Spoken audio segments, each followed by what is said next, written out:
Queridos amigos, para mí es un gran honor y una gran satisfacción acceder a la invitación que me hace Mi Tierra Televisión para que hable sobre algún tema trascendental de la historia contemporánea de España, que es un poco lo que yo conozco mejor. Yo me presento muy fácilmente como el autor de 147 libros sobre historia de España. Ahora estoy escribiendo el número 148, que se refiere a un tema muy importante de la historia de España, como es la historia de la Iglesia española en el siglo XX. Sobre este problema he escrito también varios libros y estoy preparando uno que puede ser el resumen, la ampliación de todos ellos y que espero que vea la luz en los próximos meses. No sé todavía cuándo, porque siempre sé cuándo empiezo el libro, nunca cuándo lo voy a terminar. Pero el objeto de esta clase, casi iba a decir, porque como profesor ya durante varias décadas de historia contemporánea de España, en varias cátedras ganadas siempre por concurso o oposición, no pertenezco, no sé si por suerte o por desgracia, al reducido pero eficaz gremio de los catedráticos digitales. Ahora está de moda lo digital. Hay unos cuantos catedráticos recientemente en España que no han necesitado hacer o reñir una difícil oposición contra otros colegas muy preparados también, tan preparados como ellos, sino que han recibido su nombramiento de catedráticos pues por, no sé si será Real Decreto o Real Orden, pero en todo caso por una firma del ministro de turno, sin haberse examinado antes. Y yo, permítanme ustedes que que exprese un cierto estupor por estos distinguidos colegas que han llegado a la cátedra, como decimos en el gremio, a dedo, es decir, no por sus propios méritos, sino porque al ministro de turno le ha apetecido nombrarle catedrático. Bueno, no digo que no se lo merezcan, supongo yo que tendrán méritos para ello. Yo no los he tenido que reñir varias oposiciones a esas cátedras, una de historia y geografía en los institutos de enseñanza media, con lo cual me honro en ser colega de catedráticos del instituto tan eminentes como el señor Domínguez Ortiz, como don Gerardo Diego, el eximio poeta, o don Antonio Machado, el no menos eximio poeta, que fueron catedráticos por oposición también de diversas disciplinas en los institutos. El cuerpo de institutos sigue teniendo supervivientes gloriosos y en general todos los catedráticos de instituto han rayado a gran altura en las disciplinas que les competían, pero yo pertenezco también al escalafón de los catedráticos de universidad, pasando por todos sus grados de ayudante y de adjunto y todo lo demás, porque esa era antes la carrera universitaria y ciertamente no sé si los catedráticos actuales alcanzan el nivel que alcanzaron quienes fueron mis maestros.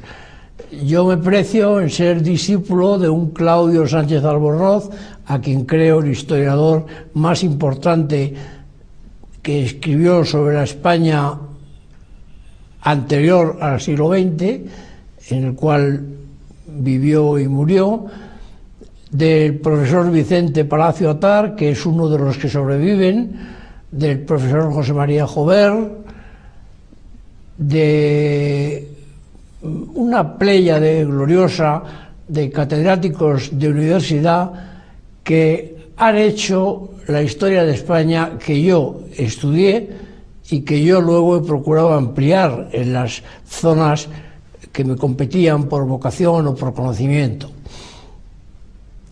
Bueno, pues esos 4 títulos de catedrático por oposición o por concurso oposición me avalan ante ustedes para que yo ahora hable de un tema que me parece sumamente importante, que hace poco fue objeto de un artículo mío en la revista Época y que ha sido objeto de muchos de mis libros.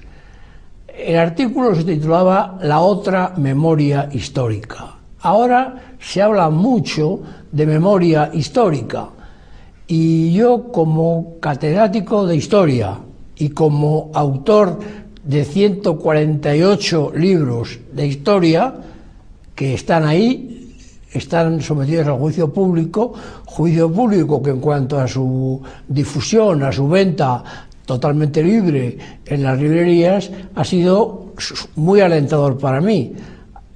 He pasado varias veces del 500.000 de ejemplares en alguno de esos libros, como la historia básica de la España actual. Voy camino de pasarlos con otro libro que todavía es novedad, aunque salió ya hace unos años, la historia total de España, ambiciosísimo título que va por la edición número 14 en este momento. Y a ese veredicto del público, lo mismo que al veredicto de los tribunales de oposición que en su día me juzgaron y que estaban formados por profesores a quienes yo en algún caso no conocía, por ejemplo el profesor Mario Hernández Sánchez de Barba, que fue un votante principal en la cátedra, en las oposiciones que me dieron la cátedra, en el año 75, con el profesor Miguel Artola, al cual sí conocía, pero no lo suficiente, que después le he conocido muchísimo mejor y me honro mucho que estuviera en mi tribunal junto con el profesor Vicente Palacio Atar. Los demás colegas míos, opositores, que compitieron conmigo en aquellas oposiciones del año 75, todavía no había muerto Franco, son todos, o han sido ya, porque alguno ha fallecido, catedráticos de universidad. Por tanto, aquello tuvo una gran altura y para mí es un gran honor haber ganado la única plaza que se ventilaba en esas oposiciones. ¿Por qué digo esto? Digo esto porque después, con los diversos gobiernos que nos han regido desde entonces, han aparecido otros señores catedráticos. Creo que el primero fue don Manuel Tuñón de Lara, con el cual tuve contacto y amistad, pero que, aunque sin duda tenía méritos para ello, no se presentó a una oposición como yo tuve que hacer, sino que fue elegido catedrático digital. Es decir, entró en la Universidad del País Vasco, donde tuvo una cátedra muy concurrida y muy elogiada, pero no se sometió a la prueba de la oposición. Para mí es una prueba esencial y naturalmente quienes no la han pasado no alcanzan para mí la garantía de quienes sí la hemos pasado con tribunales tan importantes y ante rivales también tan importantes. Bueno, pues voy a hablar de la otra memoria. Ahora, este gobierno socialista que nos preside, y a quien yo respeto porque es el gobierno de España, me puede gustar más o menos, pero ahí está, acaba de aprobar o de hacer que aprobaran las Cortes un proyecto de ley que él llama de la memoria histórica. A mí, como historiador, me parece extraño que se pueda legislar sobre la memoria histórica, porque la historia puede ser objeto de estudio, de análisis, de controversia, todo lo que se quiera. La historia científica la inventó en el siglo IV antes de Cristo un genio de las letras llamado Tucídides. Antes de él había habido historiadores como Heródoto, que fue un gran historiador. Después de él ha habido historiadores como un Julio César, por ejemplo, y otros muchos más.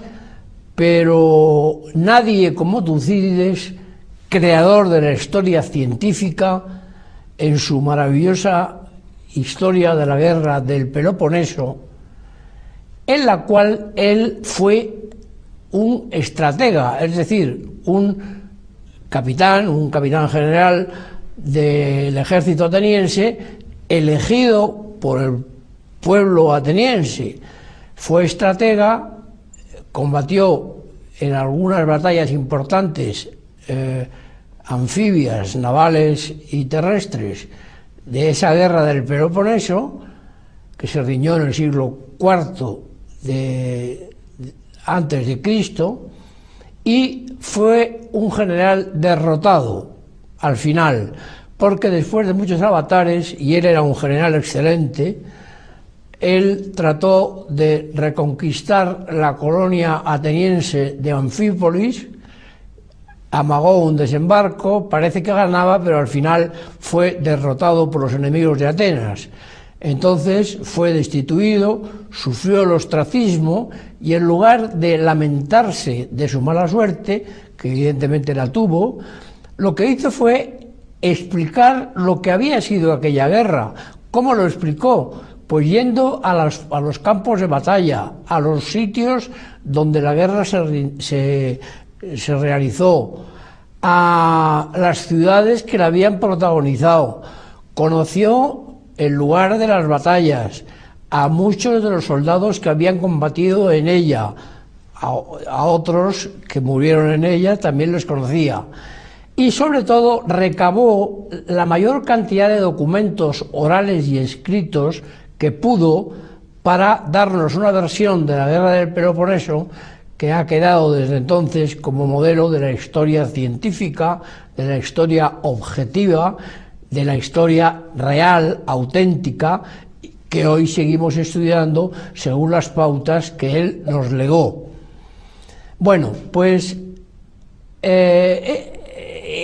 la historia es, por tanto, es un trabajo de los historiadores profesionales que se dedican a ella y que emplean las tácticas y las técnicas que inventó Tucídides. Yo me considero modesto discípulo del gran Tucídides, he leído todas sus obras que hoy se conservan, sobre todo la guerra del Peloponeso, he recorrido, como él lo hizo, los campos de la Grecia continental, de Asia Menor y de las islas del Mediterráneo, Creta y Sicilia, donde se rindió esa cruenta guerra, y sobre todo me he emocionado muchísimo con la campaña final en que Atenas perdió esa guerra en la isla de Sicilia frente a los aliados de Esparta y la propia Esparta, que tenía un magnífico ejército que fue capaz de vencer al ejército ateniense.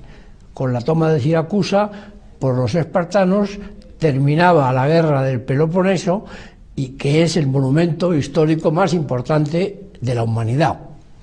Bien, ese mismo espíritu de Tucídides me ha guiado a mí en esos 148 libros. En algunos he acertado más que en otros, en algunos me puedo haber equivocado en algunas cosas que he corregido siempre que he podido, pero en todo caso he procurado siempre servir a la verdad. Y la verdad es la verdad, me guste o no a mí, le guste o no a otras personas. Y ahora nos encontramos en un momento muy delicado de la historia de España, en que un importante sector de los españoles, aquellos que representa el actual gobierno socialista, parecen empeñados en escribir de nuevo la historia que todos hemos vivido, porque es curioso que la historia contemporánea sea la historia genuina. Tucídides participó en la guerra de la cual luego hizo historia, y muchos, Julio César no digamos lo mismo, y otros muchos historiadores han contado la historia que ellos vivieron. Por tanto, el ser testigo de los hechos y de las personalidades que intervienen en la historia no solamente no es una dificultad, sino que es un aliciente y una experiencia preciosa para poder escribir la historia. Con esa experiencia preciosa se pueden hacer dos cosas: mentir y hacer una historia falsa, como hizo en gran parte el gran Julio César.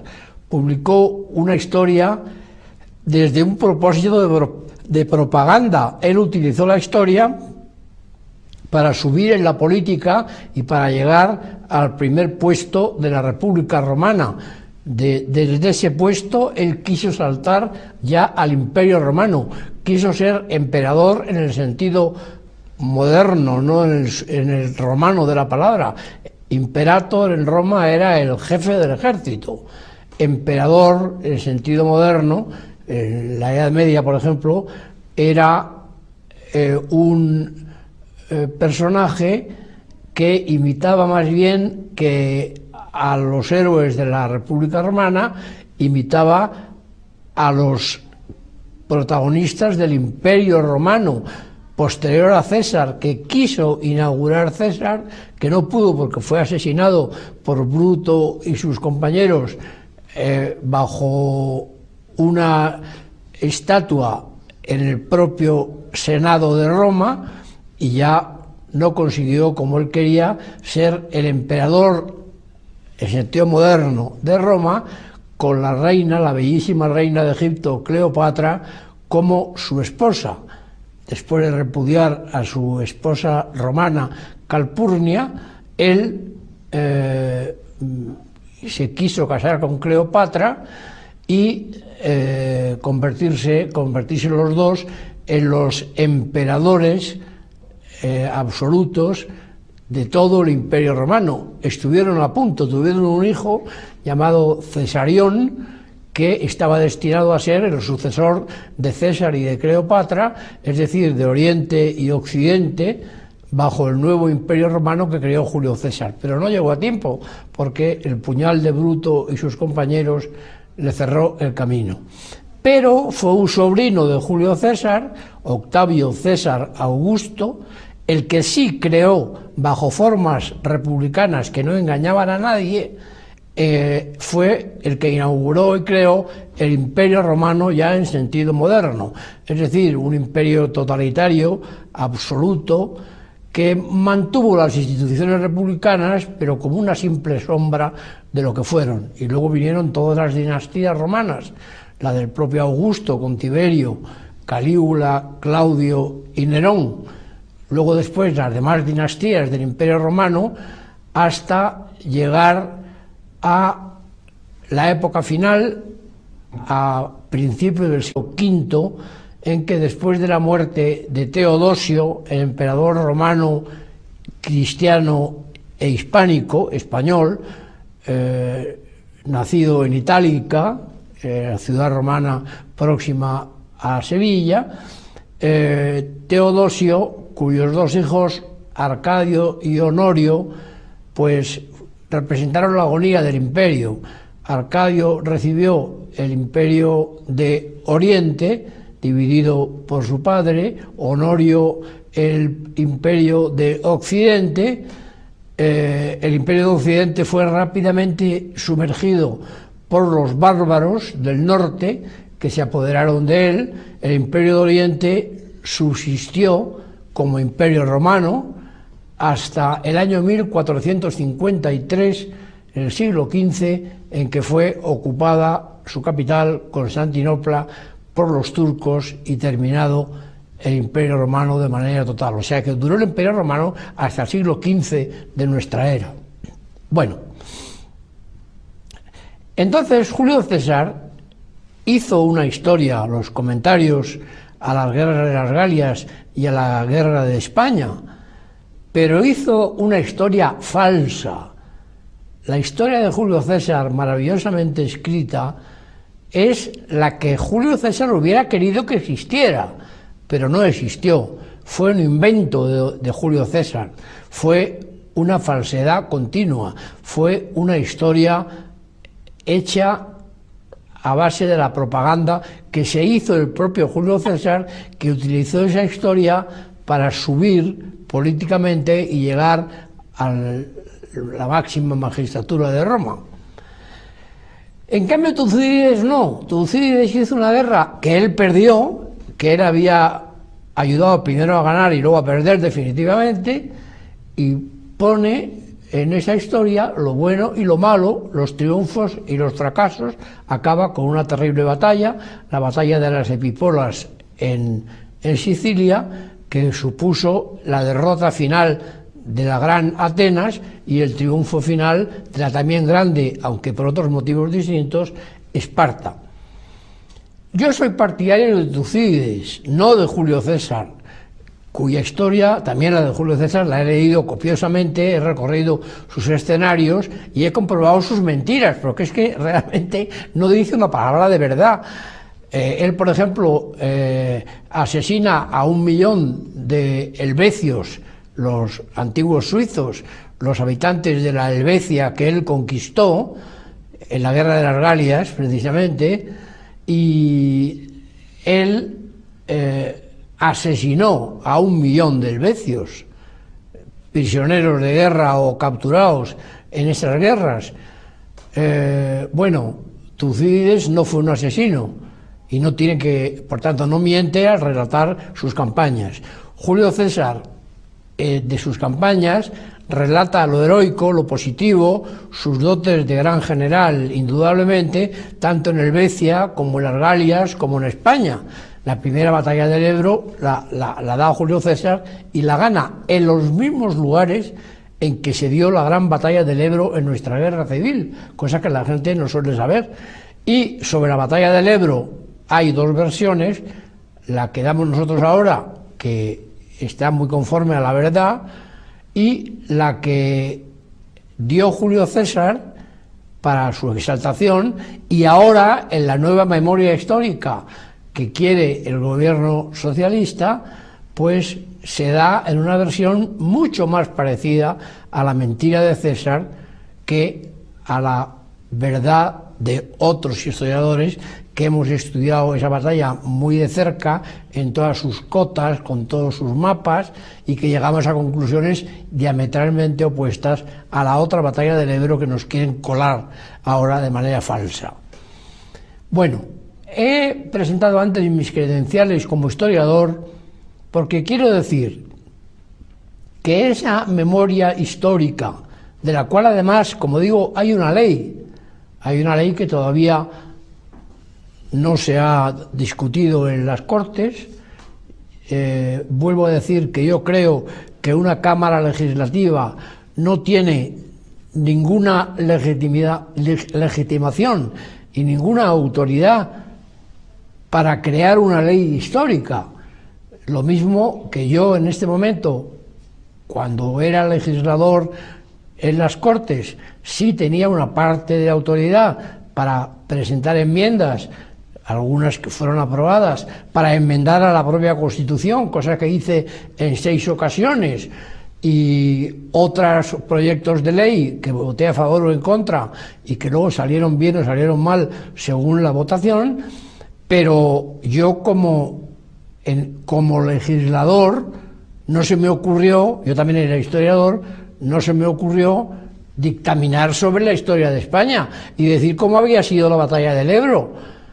Bueno, pues en España ha habido intentos, hay intentos actuales de aprobar la historia reciente de España en el siglo XX, la historia de la República, de la Guerra Civil, por decisión de las Cortes. Mire usted, las Cortes no son competentes para aprobar cómo fue una guerra civil o cómo fue un régimen como el republicano.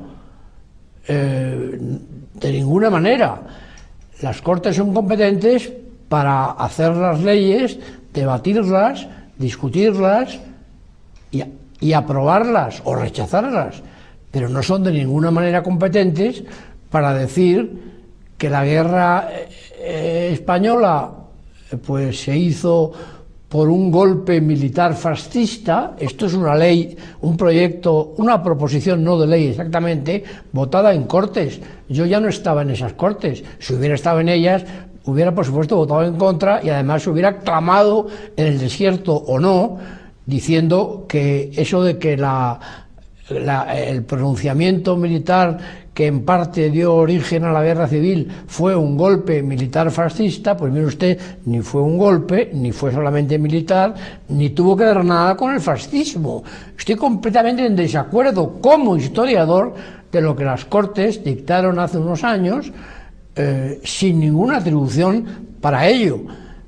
Pues no, vuelvo a decir que los historiadores no podemos hacer las leyes y los legisladores no pueden hacer la historia, pero por favor, ¿dónde estamos? Y a mí me costó 15 días, nada más que 15 días, cuando se aprobó esa ley,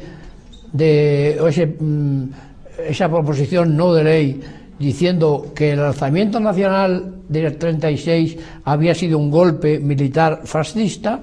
Yo publiqué un libro 15 días después en Editorial Fénix, fundada por mí, que se titulaba El 18 de julio no fue un golpe militar fascista, porque no lo fue, no tiene ninguna de las características para considerarse como golpe militar y fascista. Hay un libro entero en que lo demuestro. Nadie me ha contestado a él, porque no pueden contestarme, porque yo me ponía en el plano del historiador, no en el plano del legislador, que en este momento no gozo de él. Bueno, el reinado de Alfonso XIII, por empezar en algo, necesita todavía a estas alturas una grave rectificación. Hay libros excelentes, como el de Melchor Fernández Almagro, sobre el reinado de Alfonso XIII. Hay libros provenientes de la derecha republicana, que en el fondo es la izquierda, como el de don Miguel Maura, que fue ministro de la Segunda República, que se llama Así cayó Alfonso XIII, con el cual estoy bastante de acuerdo, no con Maura, sino con su libro, porque creo que él actúa honradamente como testigo, como primera figura política y también como historiador. Hay cosas que no me gustan en ese libro, otras que me gustan mucho. Pero la historia del reinado de Alfonso XIII está todavía por hacer.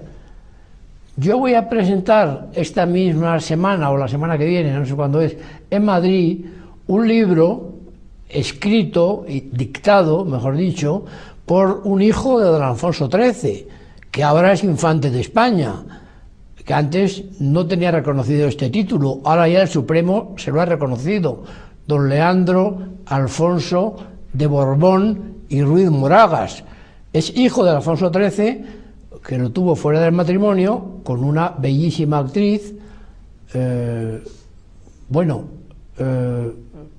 Libro que ha hecho en colaboración con un historiador profesional para no desbarrar en temas históricos, y libro que yo he prologado porque me parece muy importante. No es que esté de acuerdo con él absolutamente en todo, pero ya aclara muchas cosas del reinado de Alfonso XIII, que él es hijo de Alfonso XIII, eso está completamente demostrado por todos los procedimientos que el Supremo aceptó en su día, y me parece ya una aportación importante, pero no definitiva todavía.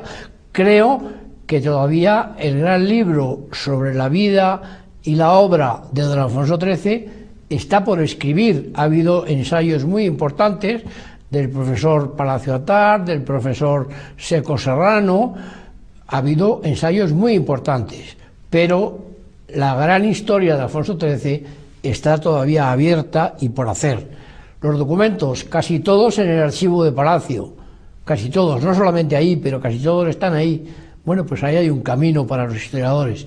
No hablaré aquí del reinado de Alfonso XIII porque nos llevaría muchísimo tiempo, pero sí voy a hablar ya de la República y de la Guerra Civil. Miren ustedes, Sobre la República y la Guerra Civil, en conjunto yo he escrito más de 40 libros. Por tanto, tengo alguna autoridad para hablar de estos temas. ¿Me he quedado satisfecho? No. Seguiré escribiendo sobre República y Guerra Civil, porque hay 30.000 y pico libros sobre la República y la Guerra Civil. Creo que los conozco todos, creo que los tengo subrayados todos.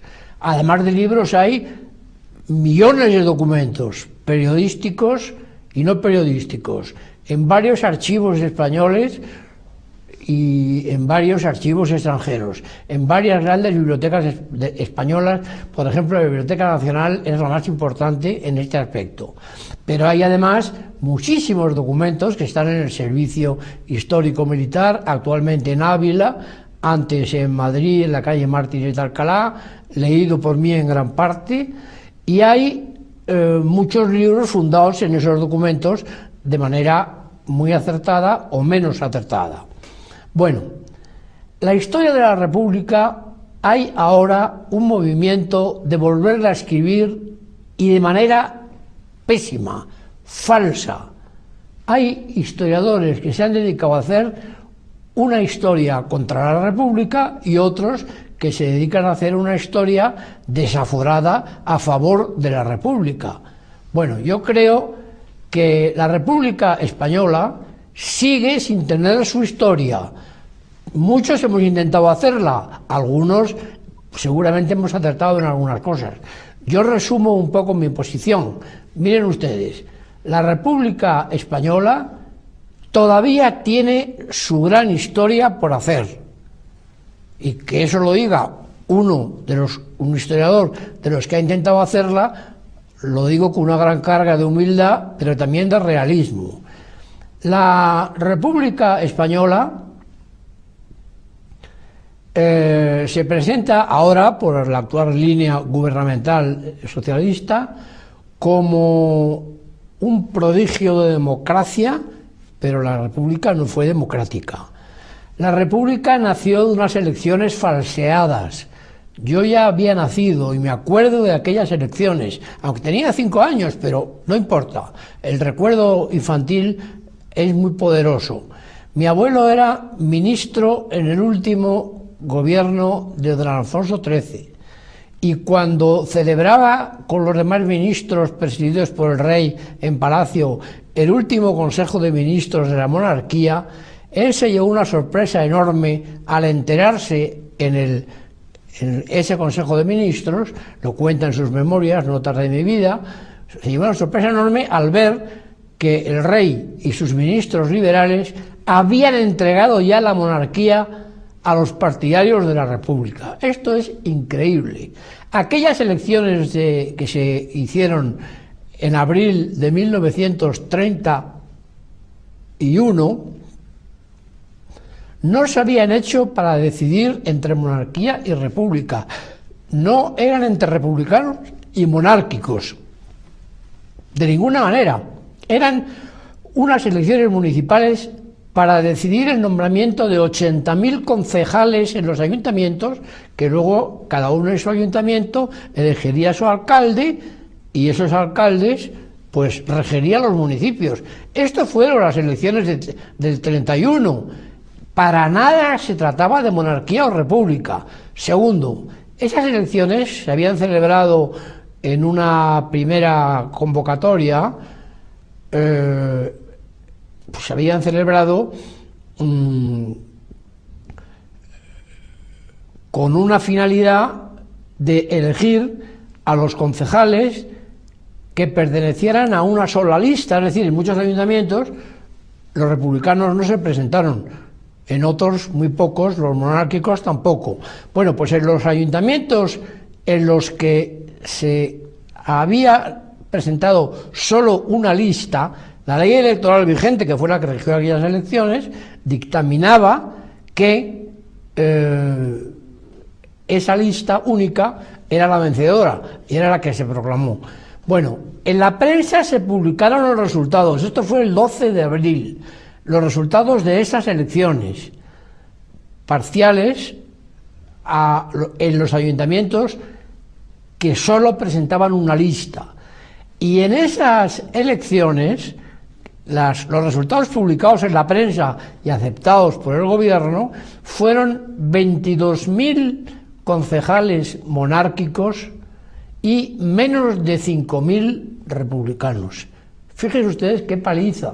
Es decir, no se trataba de monarquía y república, no era eso. Se trataba de que en esa primera convocatoria electoral legítima, según la ley electoral, ganaron abrumadoramente los monárquicos por 22.000 contra 5.000. 2 días después, el 14 de abril, se presentaron las listas para los ayuntamientos con los partidos que habían presentado, en los que se había presentado más de una lista, por lo menos 2, o 3, o 4, o 12, o las que fueran. Bueno, curiosamente, esa segunda convocatoria electoral tuvo un resultado, pero no lo sabemos. Son las únicas elecciones de la historia en todo el mundo cuyo resultado no se ha publicado todavía. La República, en varios años que tuvo de mandato, no publicó el resultado. La única publicación oficiosa, no oficial, de ese resultado apareció el año 32, ya bajo la República, casi un año de República, publicada en el Instituto Nacional de Estadística, que es un organismo oficial, pero que se encarga de registrar los resultados, no de proclamarlos, porque no se habían proclamado. Ya en el año 32, los resultados del primer número publicado en ese año por el Instituto Nacional de Estadística, se dice que las elecciones se celebraron, que se ventilaba en total la elección de unos 80.000 concejales, todo es verdad, pero que el número de concejales monárquicos resultó superior, no muy superior, unos cientos, bueno, es igual, superior al de concejales republicanos, sin ninguna garantía, porque aquello lo dijo la República. La monarquía ya había desaparecido, se había rendido y se había marchado. Entonces, aun el único resultado que se ofreció, retorcido, oficioso y republicano, daba la victoria a los concejales monárquicos. ¿Qué dijeron los republicanos? Que no importaba, que las elecciones en 12 ciudades españolas, mayores de un número determinado de habitantes, me parece que fue 100.000, daban la victoria en esas 12 ciudades a los concejales monárquicos. Pero en las 38 ciudades restantes, entre ellas las más importantes, Madrid, Barcelona, Valencia y Sevilla, y Bilbao, la victoria había sido para los republicanos. Pero que en el campo español, que es tan posibilidad de votante como las ciudades, la victoria monárquica había sido abrumadora. Abrumadora. Bueno, pero si no se trataba de monárquicos y republicanos, eso lo dijo el Instituto de Estadística porque le dio la gana, pero no se trataba de eso, pero aun tratándose de eso, la victoria monárquica era republicana, era abrumadora, y la victoria republicana se reducía a 38 ciudades. ¿Que es muy importante el voto de las ciudades? Evidentemente, pero que el voto de los pueblos y de las ciudades menores también es igual de importante. Todos los votos valen lo mismo. Pues los republicanos dijeron que no, dijeron que los votos de las ciudades era lo que determinaba el resultado. ¿Y por qué? ¿Por qué los votos de los pueblos no servían? Es que ahí reina el caciquismo. Bueno, y en las ciudades también. Eso es una tontería. Bueno, pues eso fue la doctrina que se aceptó. Y el rey y los ministros liberales monárquicos, el conde de Romanones, el duque de Maura, fíjense ustedes qué nombres, eran monárquicos ellos, pero aceptaron la victoria de la República. ¿Pero por qué? Si no había ganado, si había perdido. Y además no iba las elecciones no iban con monarquía y república. Pues miren ustedes, todavía en los libros de texto aparece la República como vencedora de las elecciones. No lo fue. No lo fue. Venció la monarquía y las elecciones no eran para elegir entre monarquía y república. O sea que aquello fue un fraude. La república empieza con una mentira, con una falsedad tremenda. Eso lo vio mi abuelo muy claro en el Consejo de Ministros, en que dijo que bueno, que quién estaba diciendo allí que las elecciones se hacían para cambiar el régimen. Nadie lo había propuesto así. Y además que si en los datos publicados hasta entonces, que eran los del 12 de febrero, la victoria monárquica era abrumadora. Bueno, pues seguimos con la historia, incluso en libros de historia serios, como el de Tuñón de Lara, se sigue diciendo que ganó la República y que la monarquía abandonó. Es verdad que la monarquía abandonó, pero por cobardía de Alfonso XIII, por cobardía de los ministros liberales. Hubo solamente 2 ministros, mi abuelo Juan de la Cierva y el señor conde de Bugalal, que votó con él a favor de la monarquía, porque aquello no iba con el cambio de régimen y por tanto las elecciones que habían ganado los monárquicos, el rey no debía aceptarlas como un plebiscito contra la monarquía. Vean ustedes el problema. El caso es que el rey se marchó y la república nació pues en una enorme mentira. El segundo gran error de la república, la segunda gran mentira, es que fue una república democrática. Miren ustedes, no es verdad. La democracia es una cosa muy clara. Es un régimen que nace de la concordia entre los ciudadanos que se dan un régimen por mayoría. Bueno, en aquella república no había mayoría, ya lo acabo de demostrar. Y aquella república, cuando ganó las elecciones, amañó las elecciones que hubo después de estas, amañó estas del 31. Amañó las que se celebraron en el mes de junio para cortes constituyentes, las amañó totalmente, las falseó totalmente. Aquello no fue legítimo, aquellas cortes no fueron legítimas. Luego aprobó la Constitución, por tanto, de manera ilegítima. Pero cuando en el año 1933 hubo unas segundas elecciones, acababa de gobernar 2 años llenos de disparates don Manuel Azaña, que era un gran político, pero errático por completo y sectario a más no poder. Cuando don Manuel Azaña perdió las elecciones de noviembre del 33, tanto él como los demás partidos republicanos, los socialistas, los comunistas, las izquierdas en general, no aceptaron el resultado electoral. La esencia de la democracia es aceptar el resultado electoral. Ahora en España el Partido Popular ha aceptado el resultado electoral adverso de las elecciones que se hicieron después en el 11M. Aceptaron el resultado. La República del año 33 perdió las elecciones, que eran legítimas, las ganaron las derechas abrumadoramente, y la República no las aceptó.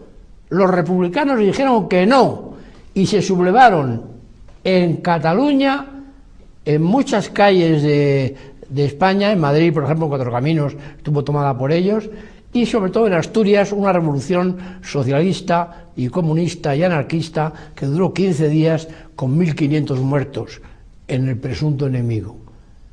¿Eso es democracia? No. Pues lo que salió de esas elecciones fueron unos gobiernos democráticos de derecha, porque en la pequeña guerra civil que hubo en octubre del 34, en la revolución de octubre en Madrid, en Asturias y en Cataluña, venció el gobierno, se mantuvo unido el ejército y tomó posesión el gobierno.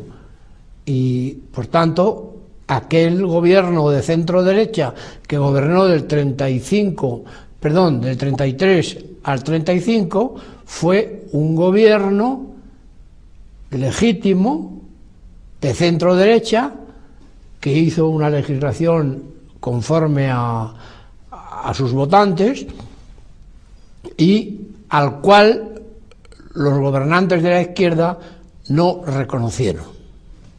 Acto antidemocrático soberano.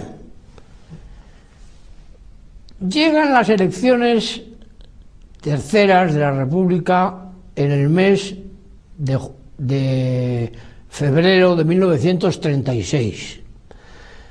Estas elecciones nacen después de un golpe de Estado dado por las izquierdas en que derriban anticonstitucionalmente al gobierno de centro derecha, lo derriban y ponen en su lugar a un gobierno del Frente Popular que era el de la coalición de izquierdas. Esto es un golpe de Estado. Esto sí que es un golpe no militar, pero es un golpe civil, político, no fascista, pero sí comunista o marxista, como ustedes quieran. Eso sí, porque está demostrado por la historia. Y entonces el presidente de la República le entrega el poder a don Manuel Azaña, que se había instalado ya en el poder sin que nadie hubiera proclamado el resultado electoral. Tanto es así que la segunda vuelta de las elecciones, entonces eran a 2 vueltas, en gran parte no se pudo celebrar, y en muchos ayuntamientos y en muchos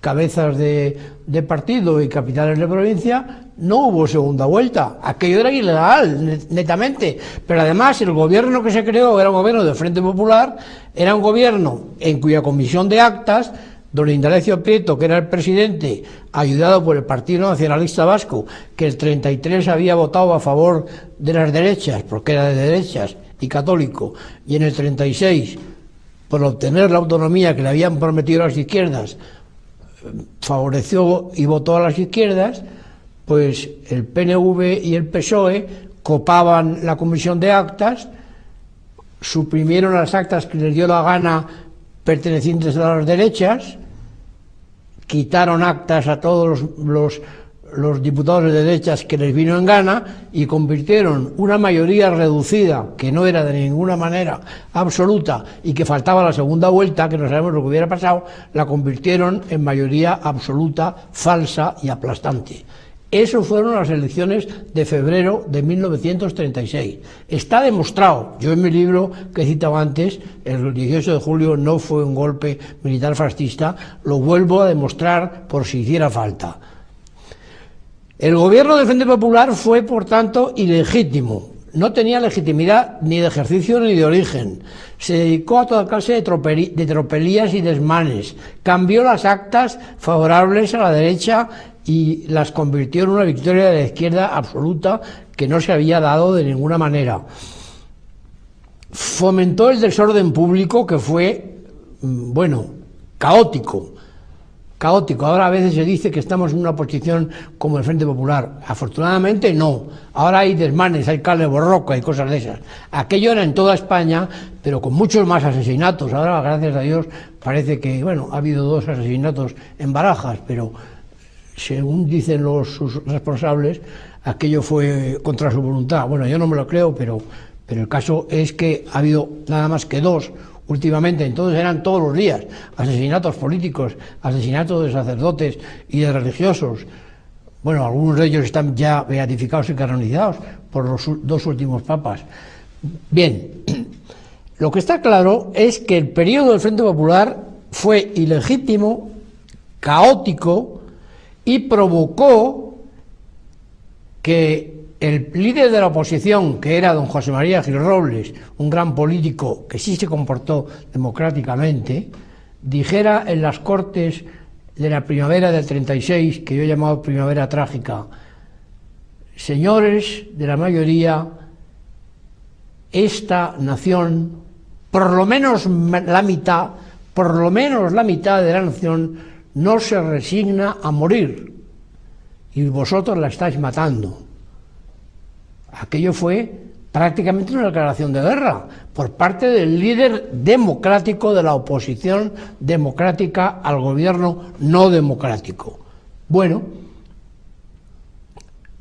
La gente de derecha se veía arrinconada, se veía amenazada, se veía asesinada y robada, y la gente de derechas pidió a los militares afines que salvaran a España. y ellos lo hicieron. Hubo sí una conspiración militar, evidentemente. Fascista nada. La Falange Española, que era el partido fascista español en aquel momento, era un partido pequeño que no pasaba de 15.000 militantes y que era completamente incapaz de declarar una revolución fascista o no fascista. Esto es otra de las grandes mentiras. Entonces, el alzamiento fue eso, media nación que no se resigna a morir. Y los moralistas cristianos de la época escribieron tratados muy importantes que nunca se citan para demostrar que la guerra, que el alzamiento nacional fue un movimiento justo, al cual luego muy pronto bendijo la Iglesia Católica en masa en todo el mundo, no solamente en España, con alguna pequeña excepción que se quiere jalear como mayoritaria y fue muy minoritaria, y de esta forma se llegó al alzamiento de julio, que, como digo, fue todo menos un golpe militar fascista. Bueno, esto es la República con las mentiras principales con que la República se ha adornado. Podríamos hablar con más extensión todavía sobre la guerra civil, es el tema que yo he estudiado más, pero no me va a dar tiempo porque es muy tarde ya y yo no quiero abusar de su paciencia. Solamente diré que en varios libros, por ejemplo en uno que se titula No nos robarán la historia, yo cuento las mentiras más importantes que se han tratado de colar a los españoles sobre la guerra civil. Estas mentiras están incluidas de lleno en esa reivindicación de la memoria histórica que ahora trata de hacer por ley el gobierno del señor Rodríguez Zapatero.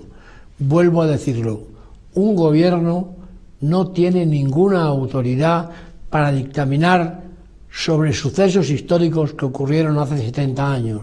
Un gobierno no tiene autoridad para eso. Bastante autoridad tiene para dictaminar sobre la actualidad, sobre la situación actual de España. Poder estar de acuerdo o no con él, pero le reconozco autoridad para ello. Pero sobre quién declaró la guerra civil o no la declaró, sobre qué hizo el general Franco o qué no hizo, sobre qué pasó con las víctimas de la guerra civil. El gobierno actual no tiene la más mínima autoridad para dictaminar acerca de eso. El actual ministro de Justicia, que tiene todos mis respetos, no lo reconozco, pero sí que los tiene, como tal ministro, acaba de decir: nosotros luchamos en 1936 contra los padres y ahora vamos a luchar contra los hijos. Bueno, él desde luego no luchó contra su padre, que en aquella época era miembro de la Falange Española y luego fue miembro del partido de Fraga, de Alianza Popular. O sea que él contra su padre no luchó nunca. Ahora, si quiere luchar contra sus hijos, tendrá que luchar contra sí mismo, ¿no? Es que, claro, hay que tener mucho cuidado con las cosas que se dicen. Si además ahora no quiere nadie luchar contra nadie, fuera de los locos rematados de ETA, nadie quiere luchar contra nadie. No hay un proceso de paz, estamos en paz.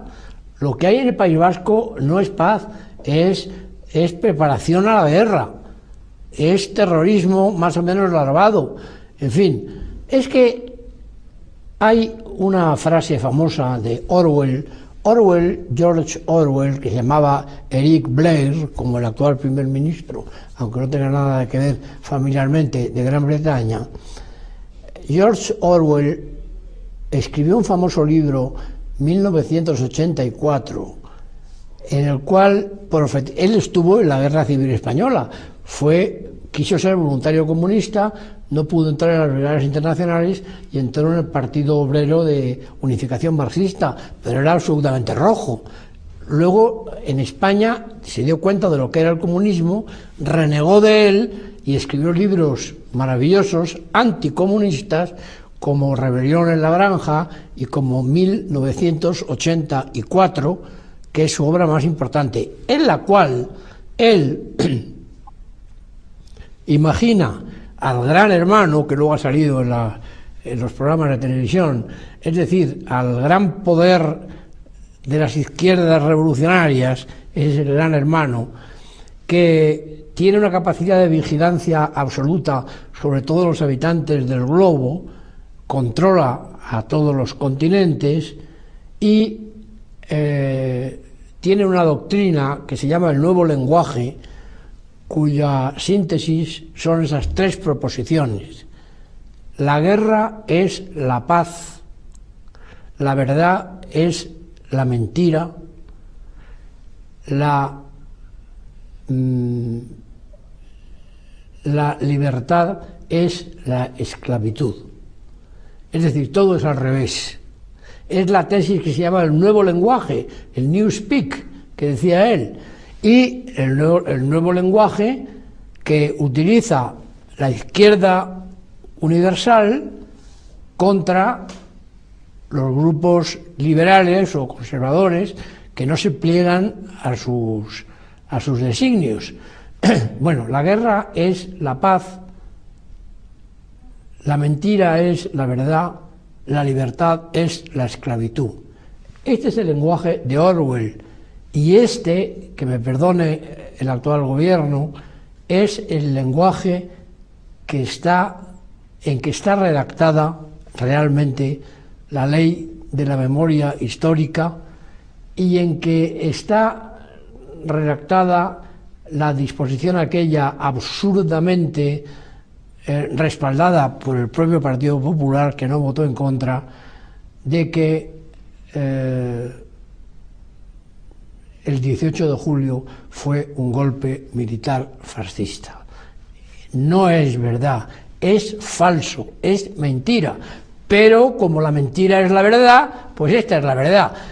La otra memoria histórica se está construyendo en España ahora culpablemente, como si no hubiera testigos, y hay millones de testigos, yo soy uno de ellos, pero ya vamos siendo mayores, yo acabo de cumplir 80 años, todas las personas que tienen más edad que yo, que afortunadamente son testigos de lo que pasó, y no se va a engañar a estas personas, no se va a engañar a muchos de los hijos de estas personas y a muchos de los hijos de los vencidos en aquella guerra, que ya han visto muy claro y saben que la mentira es la mentira y no es la verdad, y que por tanto no se puede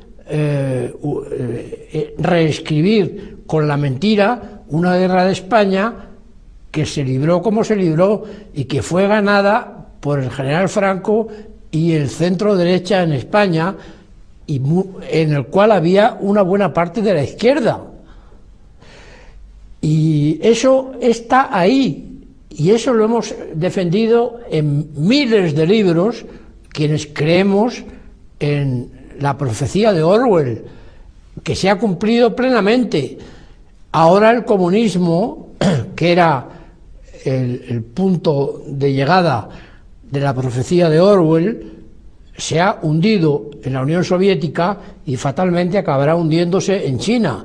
Ya está vacinando en Corea del Norte. Ahora ha surgido además la amenaza islámica con otras motivaciones religiosas puramente anacrónicas en su gran mayoría, que ha provocado tragedias como las de Londres, el 23F y la de España en el 11M. Pero lo que no se puede hacer es sustituir una verdad reconocida por la parte más sana, más documentada, más inteligente de la humanidad, para sustituirla por una mentira tremenda, disfrazándola de verdad. Bueno, este era el mensaje que yo quería transmitirles a ustedes hoy. En mi época de ministro de Cultura, en el año 80, yo recorrí detenidamente, más de una vez, todas y cada una de las Islas Canarias. Aquello fue una prueba, una experiencia imborrable. El llevarme a la Orquesta Nacional a la isla de La Palma, por ejemplo, el haber recorrido, como digo, todas las islas sin dejarme ninguna, y tratar de revivir en mí el espíritu de los primitivos pobladores de las islas, de los españoles que fueron allí a llevar la civilización y la religión, que cometieron errores, pues ¿quién no los comete? Pero en aquel viaje, que luego fue sucedido por otros, ya fue precedido y sucedido por otros muchos, ahora tengo que volver pronto, porque a todo español de la península que no conoce y actualiza el conocimiento de las Islas Canarias, le falta algo fundamental. En Garachico recuerdo yo que hice un largo discurso sobre aquella localidad que estaba un poco enfrentada en el sentido geográfico y positivo a las Américas. Las Canarias fueron la vanguardia de España hacia América. El destino de España en relación con América se teje allí. Las carabelas hicieron su última recalada despidiéndose de las islas de Gomera y del Hierro, que desaparecían en el horizonte cuando ellos llegaban a su gran aventura. Para mí, la contribución de las Islas Canarias al propio ser de España, que en aquellos años se conjuga con el ser de las propias islas, que se transformaban en un elemento de futuro imprescindible para todo Occidente, pues es una experiencia imborrable que nunca me olvidaré y que me alegra mucho que por esta demasiado larga alocución pues haya podido poner en claro algunas mentiras que se han deslizado sobre España y sobre todas las regiones que integran a España, entre las cuales una de las más queridas por mí son precisamente las Islas Canarias. Muchas gracias.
Queridos amigos,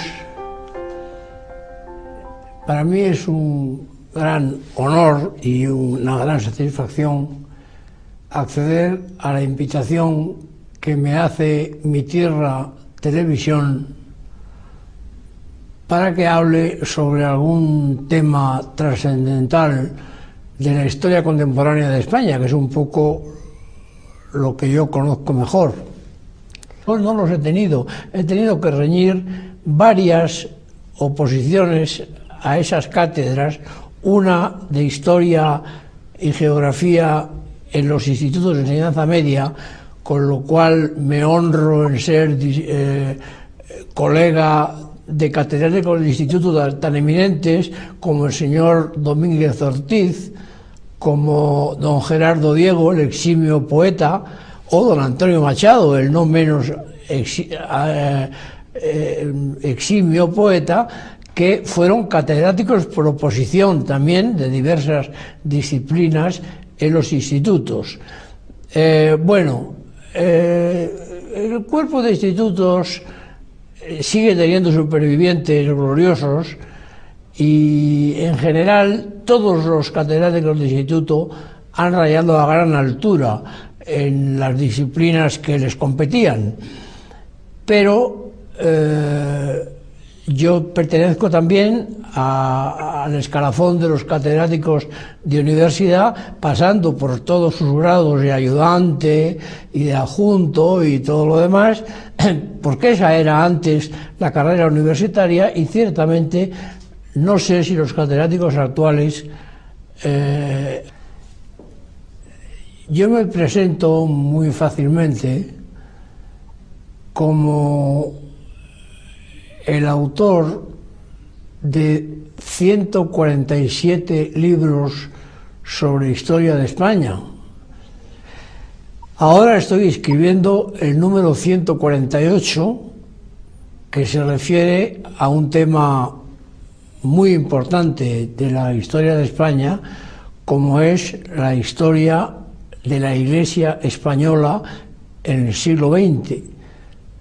Sobre este problema he escrito también varios libros y estoy preparando uno que puede ser el resumen, la ampliación de todos ellos, y que espero que vea la luz en los próximos meses. No sé todavía cuándo, porque siempre sé cuándo empiezo el libro, nunca cuándo lo voy a terminar. Pero el objeto de esta clase, casi iba a decir, porque como profesor ya durante varias décadas de historia contemporánea de España, en varias cátedras ganadas siempre por concurso oposición, alcanzan el nivel que alcanzaron quienes fueron mis maestros. Yo me precio en ser discípulo de un Claudio Sánchez Albornoz, a quien creo el historiador más importante que escribió sobre la España anterior al siglo XX, en el cual vivió y murió, del profesor Vicente Palacio Atar, que es uno de los que sobreviven, del profesor José María Jover, de una pléyade gloriosa de catedráticos de universidad que han hecho la historia de España que yo estudié y que yo luego he procurado ampliar en las zonas que me competían por vocación o por conocimiento. Bueno, pues esos 4 títulos de catedrático por oposición o por concurso oposición me avalan ante ustedes para que yo ahora hable de un tema que me parece sumamente importante, que hace poco fue objeto de un artículo mío en la revista Época y que ha sido objeto de muchos de mis libros. El artículo se titulaba La otra memoria histórica. No pertenezco, no sé si por suerte o por desgracia, al reducido pero eficaz gremio de los catedráticos digitales. Ahora está de moda lo digital. Hay unos cuantos catedráticos recientemente en España que no han necesitado hacer o reñir una difícil oposición contra otros colegas muy preparados también, tan preparados como ellos, sino que han recibido su nombramiento de catedráticos pues por, no sé si será Real Decreto o Real Orden, pero en todo caso por una firma del ministro de turno, sin haberse examinado antes. Y yo, permítanme ustedes que que exprese un cierto estupor por estos distinguidos colegas que han llegado a la cátedra, como decimos en el gremio, a dedo, es decir, no por sus propios méritos, sino porque al ministro de turno le ha apetecido nombrarle catedrático. Bueno, no digo que no se lo merezcan, supongo yo que tendrán méritos para ello.